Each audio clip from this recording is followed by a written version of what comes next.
Y bueno, vamos a empezar con el tercer bloque. En este caso hablaremos de la comunicación alternativa y aumentativa en los niños con síndrome de Angelman, que nos hablarán Patricia Murciego y Paula Jiménez, que son logopedas del Centro Hospitalario Benito Meni, si no me equivoco, de Valladolid, ¿verdad? Sí. Eso es, de Valladolid.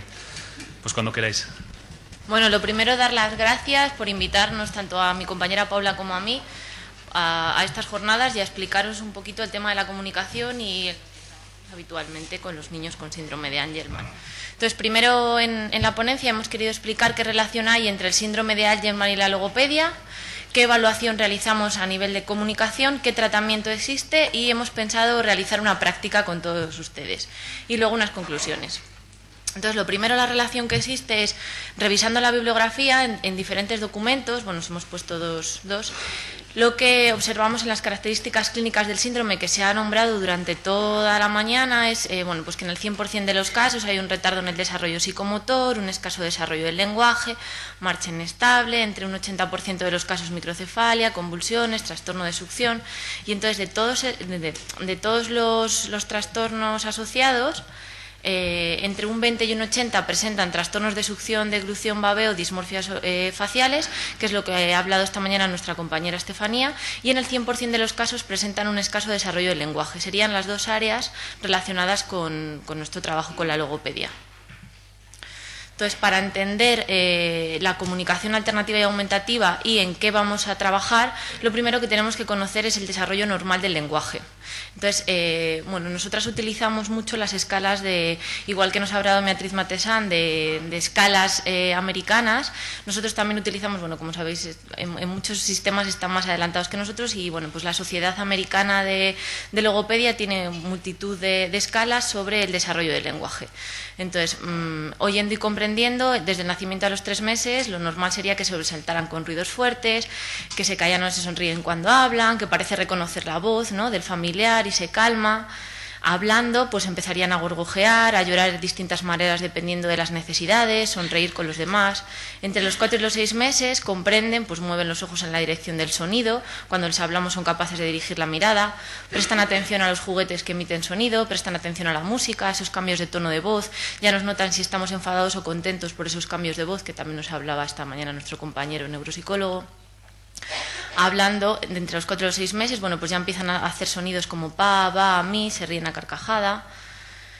Comprendiendo entre los 7 meses y 1 año, pues vuelve la mirada en dirección al sonido, es capaz de apuntar, vuelve y mira cuando lo llaman por su nombre, ya empieza a reconocer palabras, reconoce nombres de objetos y es capaz de asociarlos, no sabe lo que es la palabra taza, sabe qué objeto es, empieza a responder a preguntas sencillas, juega con el cucutastas y es capaz de comprender un poquito más ese lenguaje.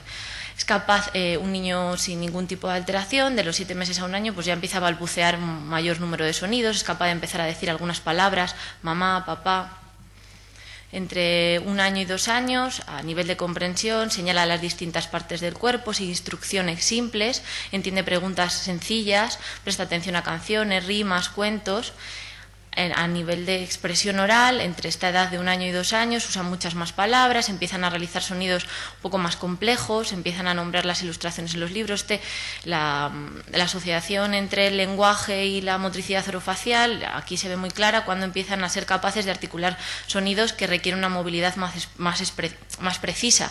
Entonces, podría asociarse esos problemas de la alimentación a los problemas del habla. Si no soy capaz de mover mi lengua correctamente para deglutir, va a ser difícil que sea capaz de moverla para hacer un sonido como la R, que es un sonido muy preciso. Entre los 2 y los 3 años son capaces de entender palabras opuestas, instrucciones más complejas y a nivel de expresión pues ya comprenden, bueno, pues, o sea, son capaces de decir cosas más complejas, ¿no?, como cosas, familias, hacer preguntas como por qué, usar sonidos como una G, una F, una S.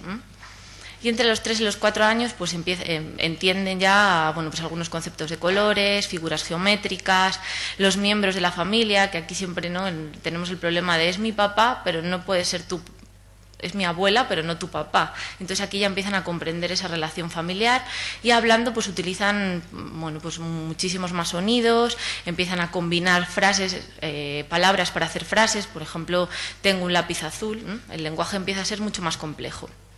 Y entre los 4 y los 5 años ya el lenguaje es muy complejo, ya utilizan casi todos los sonidos, a nivel de expresión utilizan oraciones con más de un verbo, oraciones compuestas, y en la comprensión pues lo mismo, empieza a ser capaz de comprender un lenguaje muchísimo mayor.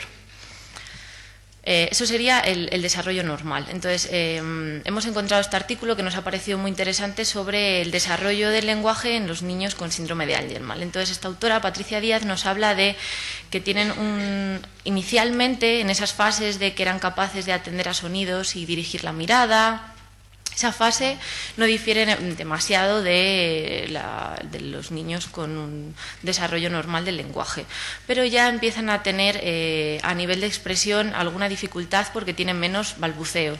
El desarrollo de palabras empieza a ser un poco más tardío y empezaría entre los 10 y los 18 menos, pero sin ningún sentido simbólico, o sea, simplemente repetirían ese sonido. Los gritos y otras expresiones vocales empezarían a desaparecer, pero se pueden asociar a problemas de conducta. Si yo hago un grito y con eso consigo tu atención, en vez de comunicarme de una manera normal, voy a gritar para conseguir tu atención, lo que hablábamos de la conducta. Alrededor de los 3 años empiezan a utilizar gestos simples y aumenta su comprensión de órdenes. Y las habilidades del lenguaje no verbal varían mucho dependiendo de sus capacidades cognitivas. Entonces, lo que sí que nos hablan casi todos los autores que se puede leer es que la comprensión es mucho mejor que la expresión. Entonces, bueno, veis, la expresión nos hablan entre 1 y 3 palabras, entre 20 y 30, el número de palabras es muy pequeñito y va a depender mucho de la discapacidad que presenten a nivel cognitivo. Y la severidad también nos hablan de que está relacionada con la causa del síndrome. Como la comunicación comprensiva es mayor que la expresiva, es importante favorecer esos intentos de comunicación y utilizar medios alternativos. Los problemas asociados a los trastornos de comunicación, que es por lo que la comunicación es tan importante, es porque cuando yo intento comunicarme y no soy capaz y no consigo una respuesta del medio, si un niño tiene sed y intenta comunicarse y consigue el agua, él está contento porque está satisfaciendo su necesidad. Pero en el momento en que él intenta comunicarse y no puede, aparecen alteraciones conductuales, en muchas ocasiones porque no puedo y entonces me enfado, grito, a ver si de ese modo tú me haces caso. Vamos a tener también dificultades de aprendizaje global porque la mayoría de los aprendizajes se adquieren con el lenguaje oral. Nosotros vamos al colegio, escuchamos, leemos y de esa manera aprendemos a hacer las matemáticas, todos los conocimientos que utilizamos en nuestro día a día. También van a presentar problemas de socialización. No tengo una herramienta comunicativa y eso me lleva a que no pueda comunicarme con mis tíos, con mis primos, con los vecinos, y todo eso lleva a problemas emocionales. ¿Qué tratamiento tienen estos problemas de comunicación? Bueno, pues desde el área de la logopedia podemos tratarlos. Pero es importante primero realizar una buena valoración antes de comenzar el tratamiento. Y con ella lo que vamos a buscar es conseguir analizar qué puntos fuertes y qué puntos débiles tiene, es decir, en qué momento del desarrollo se encuentra, vamos a saber las carencias, pero también qué es capaz de realizar para poder empezar el tratamiento desde esos puntos. Vamos a valorar el desarrollo del lenguaje, tanto comprensivo como expresivo, y vamos a valorar los sistemas alternativos o aumentativos de comunicación que existen, para ver cuál es el más conveniente para ese niño. Entonces, tenemos como dos ramas para valorar. Primero el desarrollo del lenguaje comprensivo y expresivo y después los sistemas de comunicación. Entonces, a nivel de comprensión, vamos a valorar los prerequisitos para esa comprensión. Necesitamos valorar la atención, la memoria y la imitación, que nos va a ayudar nuestro compañero el neuropsicólogo. Por eso es tan importante realizar un tratamiento multidisciplinar de estas dificultades, porque necesitamos a otro profesional que nos ayude a valorar estos prerequisitos y a trabajarlos si existe alguna dificultad. Y otro requisito importante en la comprensión es la audición. Si no oigo, difícil que pueda comprender el lenguaje oral. Después vamos a valorar la discriminación de diferentes tonos de voz, si es capaz de notar cuando nosotros nos mostramos enfadados o contentos y él es capaz de reaccionar a esos tonos de voz. Vamos a valorar la asociación de palabras a acciones y objetos. Lo que hablábamos de que el niño era capaz de asociar la palabra taza a lo que es. Bueno, pues vamos a ver si es capaz de hacer esas asociaciones para mejorar esa comprensión. Vamos a valorar las órdenes sencillas, aumentando la complejidad. la comprensión de conceptos de tiempo y de lugar, que son un poquito más complejos porque son más abstractos, preguntas y negaciones, vamos a valorar la comprensión del plural, los tiempos verbales y si es capaz de comprender historias o narraciones. Como ven, van de lo más sencillito a lo más complejo. A nivel expresivo vamos a valorar de igual modo los prerequisitos de atención, memoria e imitación que son necesarios para cualquier aprendizaje. Lo mismo necesitamos a nuestro neuropsicólogo para ayudarnos. El seguimiento de instrucciones, que sería la comprensión, o sea, si no soy capaz de seguir una indicación, una instrucción, es difícil que yo pueda expresarme. La audición, porque aprendemos el lenguaje escuchando, si soy capaz de echar ese chorro de voz y si no tengo ningún problema en los órganos fonoarticulatorios, que es lo que nos ha hablado nuestra compañera Estefanía esta mañana. Entonces, si yo tengo una dificultad a nivel de motricidad orofacial, es difícil que yo me pueda expresar correctamente. Vamos a valorar las vocalizaciones prelingüísticas, esos sonidos que todos los bebés hacen. Vamos a valorar también si es capaz de realizar sonidos vocálicos, consonánticos, consonántico y vocal y cadenas silábicas. Como ven, va de lo más sencillito, una vocalización gu, hacia una cadena silábica mucho más compleja, asociación de distintos fonemas, de distintos sonidos. Vamos a valorar si es capaz de imitar sonidos, si es capaz de decir un sí o un no, las primeras palabras que presenta, si es capaz de nombrar pronombres y si es capaz de asociar dos palabras. Todo esto lo vamos a valorar con distintas herramientas. Como las dificultades del lenguaje suelen ser bastante severas, lo más utilizado son escalas de desarrollo, la escala Battle y la escala MacArthur. El resto de las pruebas ya requieren un poquito más de lenguaje. El PLON sería a partir de los 3 años, en un lenguaje de lo que hemos hablado normal, el block screening, el block y al nivel de vocabulario el Babel, que también nos sirve para, sobre todo, el vocabulario comprensivo. Entonces aquí nos va a dar muchas pistas de la comprensión que presentan. La guía de desarrollo Battle pues son distintas pruebas que nosotros con distintas actividades vamos pasándoles a los niños y vamos viendo su reacción, si es capaz de volver la cabeza hacia un sonido. Como ven, está muy relacionado con todos los ítems de desarrollo del lenguaje que hemos hablado inicialmente. Si es capaz de imitar sonidos, si emite sonidos consonantes y vocálicos, si reconoce palabras que no pertenecen a una categoría.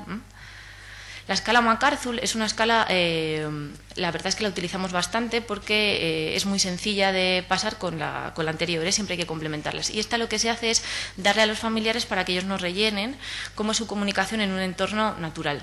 Y entonces nos va a dar muchas pistas de cómo se comunica el niño, porque en muchas ocasiones cuando nosotros los valoramos también pueden tener un poco de vergüenza, no nos conocen, y sin embargo esta escala nos va a dar pistas de cómo se comunica en un entorno familiar y cómodo para él. Y esto sería el PLON, que lo más habitual sería pasar el primer cuadernillo, el de los 3 años, y bueno, pues es un poco más complejo, porque ya aquí nos valora no solo la manera de articular, sino bueno, un poquito el léxico, si es capaz de comprender los colores, relaciones espaciales. Y el siguiente punto de la valoración ya conoceríamos cómo es el desarrollo del lenguaje, tanto a nivel comprensivo como expresivo en el niño, y nosotros tenemos que empezar a pensar en un sistema alternativo o aumentativo de comunicación si tiene muchas dificultades expresivas, porque es muy importante que ellos se comuniquen para evitar esos problemas de conducta, esos problemas de aislamiento. Entonces, cuando vemos que va a tardar mucho en adquirir un lenguaje oral, lo que implantamos es un sistema alternativo y o aumentativo, que después comentará mi compañera sobre el tratamiento de ellos, y nos va a servir eso pues para empezar a trabajar tanto su lenguaje expresivo como comprensivo. Entonces, en este punto hay que valorar al niño y al sistema. En el niño lo que vamos a ver es, que ya hemos hecho anteriormente, cómo se comunica y cómo es su lenguaje, en qué punto del desarrollo del lenguaje se encuentra. Vamos a explorar el área perceptiva, vamos a ver si es capaz de visualizar correctamente, o si tiene algún problema visual pues no le puedo poner imágenes, a lo mejor tengo que hacer otro tipo de sistema, ¿de acuerdo? Entonces vamos a ver un poco el área perceptiva. Vamos a valorar el desarrollo cognitivo y social con la ayuda del neuropsicólogo. Y vamos a explorar el área motora y manipulativa. No puedo poner un sistema de comunicación en el que tenga que señalar de una manera muy precisa si tiene problemas motores. Y en los sistemas lo que vamos a valorar es la aceptación por el entorno. Tengo que buscar un sistema que sea fácil de comunicarse con todo el medio, que sea inteligible. No puedo utilizar, por ejemplo, una lengua de signos cuando el 80% de la población no conoce esa lengua de signos, entonces estoy limitando a este niño a comunicarse con un entorno muy cerrado. El contexto de uso, ¿dónde lo va a utilizar habitualmente? ¿Cuál es la amplitud representacional? Es decir, si yo empiezo con una palabrita, pero luego ese niño va a adquirir pues, el uso de las frases o palabras más complejas, y yo puedo ampliar ese sistema de comunicación. Las posibilidades de acceso rápido a los signos. que no sea algo lento para él y que tarde mucho en buscar esos signos, porque su comunicación va a ser muy lenta.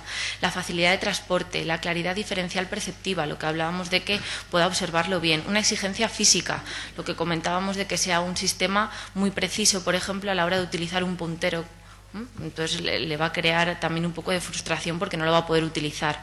¿Qué requisitos cognitivos de memoria y lingüísticos tiene ese sistema? ¿Cuál es su desarrollo? La enseñanza y el aprendizaje sencillo por parte del usuario y de los interlocutores. Si es algo muy complejo y tarda mucho en aprenderlo, se va a frustrar y no va a querer utilizarlo.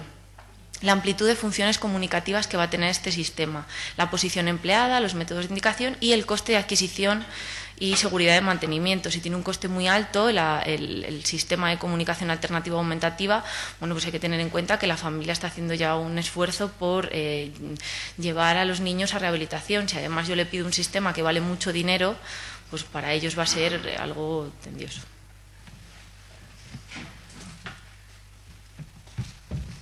Hola, buenas tardes. Continúo con el apartado de tratamiento.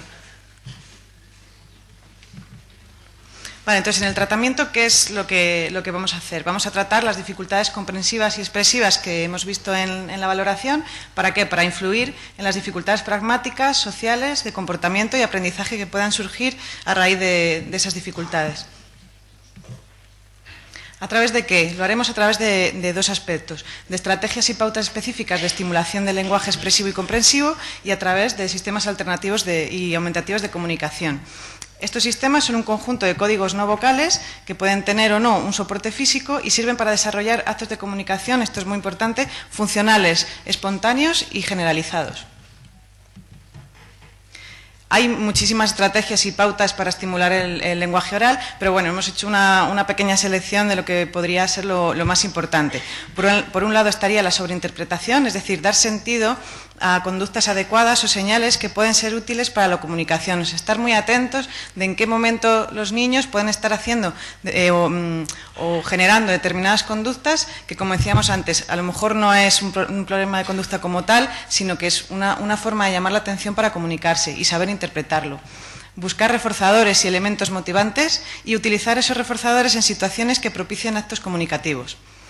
Hay que evitar también respuestas por parte del adulto sin un intento comunicativo previo. Eso sí, sabiendo que el niño puede comunicarse. Si tenemos la certeza de que no lo va a poder hacer, no podemos ponernos brutos y no dar respuesta. Pero si sabemos que lo puede hacer, vamos a intentar forzar un poquito para animar a que eso suceda. Y por otro lado, muy importante, ser pacientes y saber esperar. Como decía esta mañana nuestro compañero Ignacio en la charla de conducta, cuando algo nos cuesta, si nos fuerzan a hacerlo, nos genera una situación estresante. Entonces vamos a intentar que los actos comunicativos sean cómodos, que estemos a gustos y que no generemos sensaciones negativas. Entonces los sistemas alternativos son alternativos porque lo que hacen es dar una alternativa a los déficits o ausencia de comunicación oral y por otro lado son aumentativos porque aumentan las posibilidades comunicativas existentes. Podemos utilizarlos de dos maneras y, de hecho, lo ideal sería utilizarlo de las dos formas. Por un lado, como herramienta de comunicación para nuestros niños y, por otro lado, como herramienta de trabajo para estimular otros aspectos como dentro del lenguaje o en otras áreas de trabajo a nivel escolar o a nivel terapéutico, neuropsicología, terapia ocupacional, etc. ¿Qué características debería tener un SAC? O sea, ¿qué sería lo ideal? Que sea eficaz, es decir, para ello tenemos que hacernos la pregunta de si el objetivo deseado lo cumple, que sea eficiente, es decir, que la relación tiempo-esfuerzo compense, es decir, que no podemos tratar de potenciar el uso de un sistema de comunicación en un niño que le supone muchísimo tiempo y muchísimo esfuerzo emplearlo, de forma que cuando quiere terminar de hacer el acto comunicativo le ha supuesto tanto trabajo y ha pasado tanto tiempo que probablemente o bien desista en el intento o bien ya no tenga interés por continuar haciéndolo más veces. Y además deben ser naturales, es decir, los signos o símbolos que utilicemos, lo ideal es que sean convencionales y fácilmente comprensibles por todo el entorno. Lo que decía antes Patricia, que no sea algo que podamos utilizar solamente con X personas, sino que podamos emplearlo igual que la lengua castellana o cualquier otra lengua, podamos utilizarlo con un porcentaje de población alto. ¿Cuáles son los componentes de un SAC? Tendríamos por un lado los símbolos con los que representamos el mensaje y los conceptos. Los símbolos van a variar en función de cuál sea el nivel de abstracción del niño y según sus necesidades comunicativas. La tasa de comunicación, que está relacionada con la eficiencia, lo que hablábamos antes del tiempo y el esfuerzo, que compense. El modo de acceso, aquí tendríamos que ver si es necesario hacer adaptaciones, si podemos utilizar pulsadores, podemos utilizar punteros, medios que permiten subsanar dificultades, sobre todo a nivel motor. Y el método, plantearnos si necesitamos un apoyo material o no. Y sobre el método sí que nos gustaría destacar que el método no tiene por qué ser el mismo desde el principio del tratamiento. El método puede ir variando, podemos ir haciendo cambios de código en función del avance de las habilidades comunicativas del niño, las habilidades cognitivas, etcétera. En el caso de nuestros niños, ¿qué SAC son los más empleados? Tenemos los gestos naturales mejorados, sistema PECS, tableros y cuadernos de comunicación y SAC en soportes electrónicos. En el caso de los gestos naturales mejorados, están desarrollados por Stephen Calculator. Bueno, mi inglés no es estupendo, pero nos entendemos. Y en este fragmento del artículo que os he enseñado antes, Patri, se plantea una pregunta que dice: ¿qué hacemos con los gestos de los niños que ya son eficaces, eficientes y naturales? Entonces, no hay que desecharlos. Lo que vamos a hacer es complementarlos, los vamos a mejorar y a darles mayor funcionalidad dentro del entorno en el que se usan. O sea, que no hay que eliminarlos. Por tanto, el uso de gestos naturales mejorados, sus características es que son fáciles de comprender por cualquier persona y están basados en las habilidades físicas y cognitivas del niño. Normalmente esto se utiliza en niños con unas capacidades cognitivas bajitas y que están en el inicio del desarrollo. Y pueden ser el paso previo a otro SAC. Como algunas de los gestos que se emplean tienen que ver con coger objetos y entregarlos, pues pueden servir de paso previo a utilizar un sistema PECS. Otras veces lo que estamos haciendo es potenciar que el niño señale. Pues nos puede servir de inicio para un tablero o un cuaderno de comunicación. Y si nos vamos a quedar con los gestos, pues a lo mejor podemos intentar aumentar la gama gestual y pasar a lo mejor a otro tipo de signos un poco más elaborados. El sistema PECS, yo creo que todos lo conocéis, muchos de vosotros estáis entrenados en ello y lo estáis entrenando con vuestros hijos.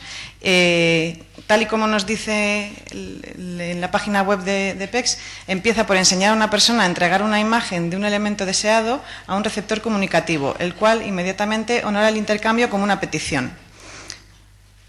El sistema tiene varias fases, a través de las cuales vamos aumentando esas capacidades comunicativas y las posibilidades comunicativas. Bueno, no me meto a describir las fases, pero bueno, iríamos desde el intercambio de una sola imagen para hacer una petición y poco a poco iríamos avanzando para hacer discriminación de imágenes, para seleccionar elementos favoritos o no favoritos, para empezar a hacer alguna frase, para añadir atributos y poder seleccionar a través de adjetivos, etcétera. Los tableros y cuadernos de comunicación se basan en la señalización de imágenes. Las más utilizadas son el SPC, fotos reales y bueno, en el Arasa, que mañana en la charla que tendréis os van a enseñar toda la variedad que tiene. Se puede aprender a generar pictos, a utilizar otro tipo de herramientas para aumentar esos tableros y esos cuadernos. La colocación suele ir por categorías. Y no hay tampoco no hay un sistema o una secuencia tan marcada como en PECS. Aquí es el terapeuta junto con la familia quienes van determinando cuál es el orden para ir introduciendo más vocabulario, para empezar a hacer frases o no hacerlo. Entonces, según veamos la evolución del niño, pues podemos quedarnos en la señalización de una sola imagen para indicar una necesidad o comunicar cualquier cosa, o varias imágenes para generar una frase.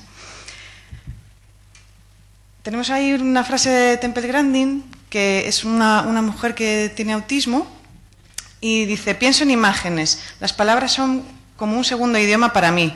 Cuando alguien me habla, sus palabras se me traducen instantáneamente en imágenes. Me ha parecido muy representativo y además una suerte que una persona con una dificultad en la comunicación pueda expresar cuál es su sentimiento cuando escucha palabras, que eso también es una pregunta que nos hacemos muchos de nosotros cuando estamos trabajando y diremos: ¿Qué pensará? ¿Qué no pensará? ¿Estará comprendiendo todo lo que le digo?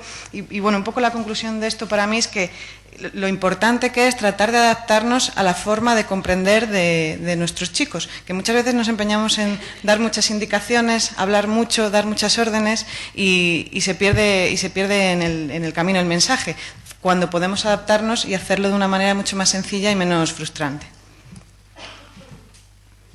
Y luego tenemos los SAC en soportes electrónicos. Son los sistemas de comunicación compuestos por imágenes, adaptados a tablet, a móvil, a ordenador, ¿vale? A través de aplicaciones o de programas. Para el uso de estos aparatos, lógicamente son necesarias otras habilidades relacionadas con el manejo bueno, pongo ahí de la tablet, pero bueno, de cualquier aparato informático. Por tanto, vamos a necesitar también el trabajo de otras áreas para trabajar, pues encender y apagar la tablet, para poder desbloquearla, para poder deslizar el dedo sobre ella, para poder buscar dentro del escritorio la aplicación que necesitamos, y necesitamos un trabajo multidisciplinar. Y aquí sí que queríamos destacar que hay que tener cuidado con el principio de espontaneidad de la comunicación. Es decir, si nuestro niño no sabe desbloquear la tablet, por muy bien que sepa utilizar la aplicación, no va a poder comunicarse salvo que nosotros se lo facilitemos. Entonces, es como si tenemos a nuestro niño con un esparadrapo en la boca y solamente va a poder hablar cuando se lo quitemos. Me parece que es una manera de limitar mucho las posibilidades comunicativas. Entonces, es una herramienta muy buena de trabajo y para la comunicación, muy motivante y con, bueno, cada vez más posibilidades de uso, pero que no se nos olvide que es esencial que no perdamos esa espontaneidad a la hora de comunicarnos y esa libertad de comunicarse cuando uno lo necesita o le apetece. ¿Qué prerequisitos pueden favorecer el inicio de un SAC? Pues por un lado la intención comunicativa, las habilidades motoras, la atención, la memoria, la abstracción, la comprensión, que en el caso de los niños con síndrome de Angelman ya sabemos que habitualmente está más desarrollada que la expresión, imitación, contacto ocular, percepción sensorial, etc. Para el desarrollo de todos estos prerequisitos necesitamos no solamente el trabajo de logopeda, sino el trabajo de todo el entorno, del colegio, del neuropsicólogo, terapia ocupacional, de la familia, fisioterapia, etcétera, ¿vale? Pero no es imprescindible que todos los prerequisitos estén presentes para iniciar un SAC. Es decir, no hay que esperar a que cada uno de esos aspectos estén en su punto ideal para empezar a trabajarlo. Hay que introducir el SAC de manera temprana. Los niños tienen necesidad y el ser humano tiene necesidad de comunicar prácticamente desde el momento del nacimiento. Entonces no hay que esperar a que todo esté perfecto para iniciarlo. ¿Por qué pasa esto? Porque un SAC favorece la adquisición de habilidades, de todas esas habilidades que hemos hablado antes, a través del SAC las podemos trabajar. Y además no impide el desarrollo del habla, sino que lo potencia. Si alguno de nuestros niños tiene posibilidades o potencial para emitir palabras, a través del SAC lo va a hacer. El SAC no elimina esa posibilidad. Por tanto, va a ser esencial, empezando desde la puntita debajo de la flecha, la interpretación correcta de los intentos comunicativos del niño. Insisto en estar muy atentos a todas las señales, saber seleccionar y adaptar el SAC al peque, y para ello vamos a tener en cuenta los niveles de representación, que nos referimos pues a si es capaz de identificar o de trabajar con objetos, o a lo mejor luego ya podemos pasar a una foto real, a lo mejor podemos pasar a una parte de la foto, a lo mejor después a un dibujo, y más adelante, a lo mejor alguna palabra. Iríamos de lo más sencillito a lo más complicado. La movilidad, bueno, todos los aspectos que hemos hablado antes. Si tenemos en cuenta todas estas cosas, vamos a potenciar los éxitos comunicativos, eso va a generar mayor motivación y eso va a aumentar la intención comunicativa de los chicos. Sacando otro fragmento de otro artículo, dicen: todos los niños con síndrome de Angelman se comunican de muy diversas maneras, unos mejor que otros, unos más que otros, pero todos se comunican. Por tanto, si tenemos sensación de que nuestro niño no se comunica, probablemente es cosa nuestra que no estamos siendo capaces de interpretar todos sus intentos. Es súper importante también que el SAC se emplee en todos los contextos del niño. Como hablábamos antes, cualquier tratamiento, cualquier trabajo, cualquier aprendizaje no tiene sentido si solamente se utiliza, en nuestro caso, en la sala de logopedia. Tiene que trasladarse a todo lo demás, y mucho más tratándose de comunicación. Entonces, tendrá que trabajarse con la familia, tendrá que emplearse en el colegio, tendrá que emplearse su tiempo de ocio con otros niños, con otras familias, tendrá que emplearse en el resto de terapias, y hay un poco también la importancia del equipo multidisciplinar para trabajar todos estos aspectos, según lo que hemos hablado antes de los prerequisitos, y también para extrapolar las habilidades comunicativas que se van adquiriendo a todos sus ámbitos. Patricia Díaz Caneja también nos dice que la comunicación se desarrolla comunicándonos. Los SAC son un recurso, son un medio, pero no un fin en sí mismos. El fin de su uso es la interacción con los demás. Por tanto, él o los SAC han de estar presentes en todos los contextos de la vida del niño. Vale, queríamos hacer con vosotros ahora una pequeña práctica. Vale, entonces, nuestra compañera, la neuropsicóloga Rosa, y Beatriz y Estefanía van a repartir unos sobres. Entonces, la idea de repartir los sobres es porque no queremos que la gente salga al azar y levante la mano y cuando pidamos un voluntario venga, porque la discapacidad no es algo que uno elija, es algo aleatorio. Seguro que ninguno de vosotros querríais, bueno, a ver, entenderme, tener algún niño con dificultad, ¿no? Es algo que viene, lo asumes, lo aceptas e intentas trabajar. Entonces, esa es un poco nuestra idea de la práctica. Entonces, lo que vamos a hacer va a ser, las personas que tengan lo que vamos a ir poniendo aquí, van a tener que acercarse y explicar lo que viene en su papelito, ¿vale? Entonces, que abra. Vacíos. Sí, hay sobres vacíos, ¿vale? Ah. Entonces, el que tenga que ponga SAC 1 tiene que acercarse.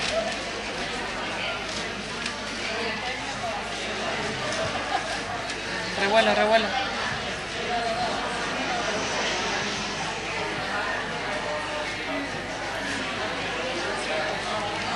SAC 1.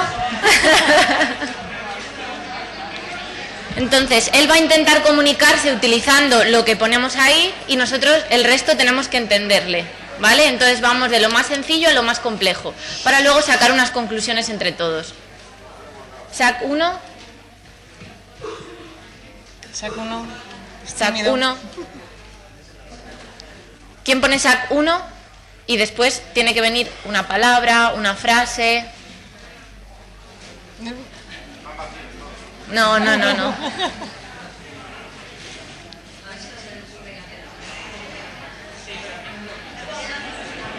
Tenemos a SAC 1. Si hay algún... Pues abre. Abridlos todos. Sí, abridlos. Por si hay algo. SAC 1. Ah, sí, pues sale.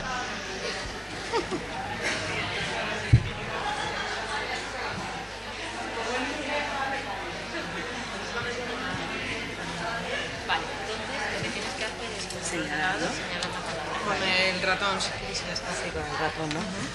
Con el puntero, para que lo podáis ver todos, imaginaos que eres Leo, nos va a señalar una palabra. ¿Qué quiere decir? Vale. Vale, bien. SAC 2.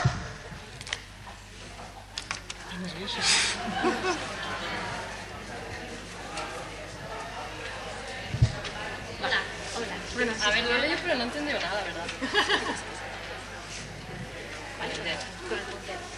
Con el puntero. Vale, ya nos va a señalar. ¿Qué puntero? Esto. El ratón, sí. Camiseta azul.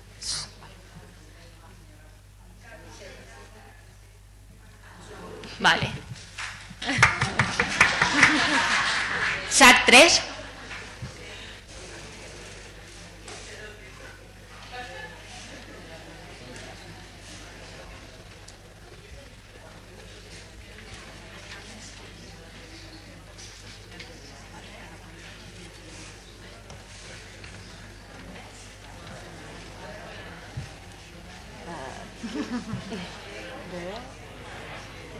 Creo que no te han visto, espera. ¿La han visto la anterior?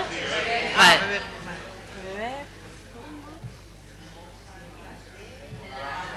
¿Bien? Muy bien. Vale, fenomenal. Vamos ahora al SAC 4.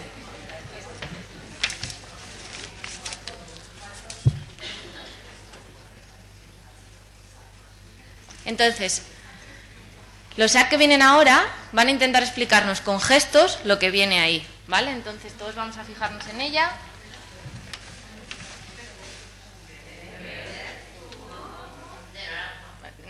Beber zumo. Que lo ha articulado. Lo ha dicho, ¿eh? Vale, perfecto. Sac 5.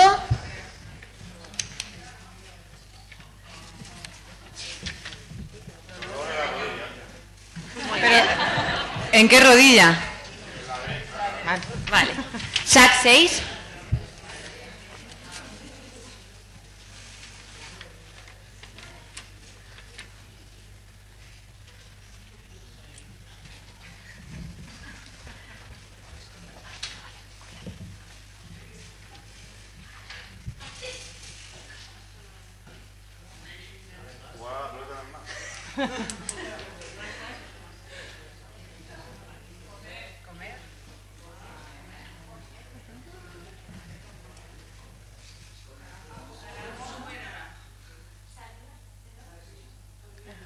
Que saben lengua de signos.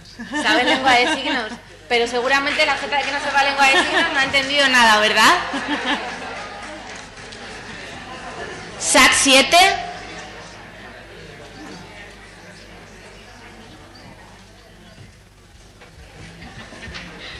Cuando ella ha empleado el signo de sandía, ya veis aquí que no todo el mundo ha comprendido, ¿vale? O sea, lo que hablábamos antes de que sea convencional, que todo el mundo pueda comprenderlo. Solamente ha habido un grupito que ha sabido lo que era. Sin embargo, antes con el gesto del zumo de naranja, ahí prácticamente... ¿Cuál? Bueno, ¿no? Que lo de la lengua de signos, al final yo creo que lo que estábamos comentando, que es mucho más fácil que todos nos podamos adaptar a un niño que haya aprendido lengua de signos, que ese niño se tenga que adaptar a todos nosotros. O sea, es que hay un poco... No, sí, yo estoy completamente de acuerdo en que todos tengamos que tratar de adaptarnos al niño. A lo que voy es que es más fácil comprender un gesto natural que un signo que está... claro, eso es, sí. Vale, nos queda el último sac, ¿vale? Con gestos. ¿De acuerdo?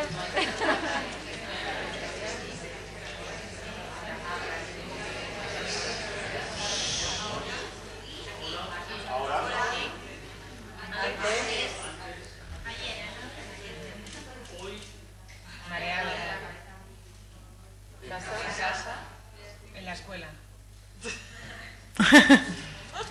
La frase era: esta mañana me he mareado en el colegio.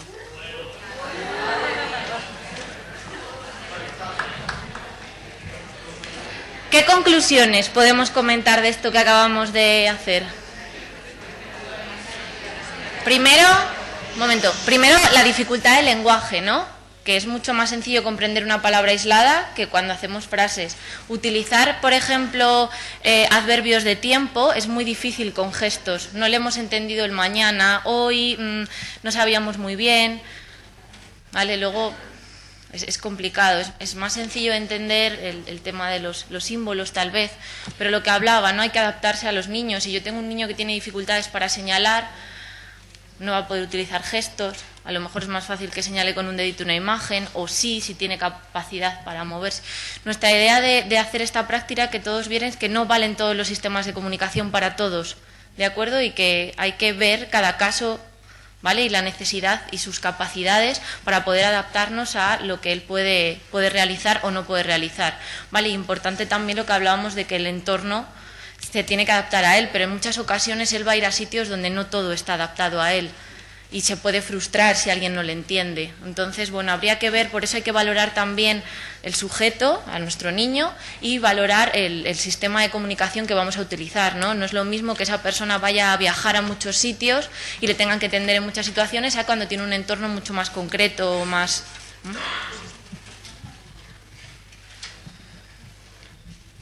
Como conclusiones también queríamos destacar que el abordaje de la comunicación debe ser temprano, multidisciplinar, personalizado, adaptado al entorno para facilitar la generalización y continuamente evaluable y modificable, que no nos quedemos estancados en un solo sistema o en una sola idea, sino que vayamos tratando de avanzar y de mejorar. Muchas gracias.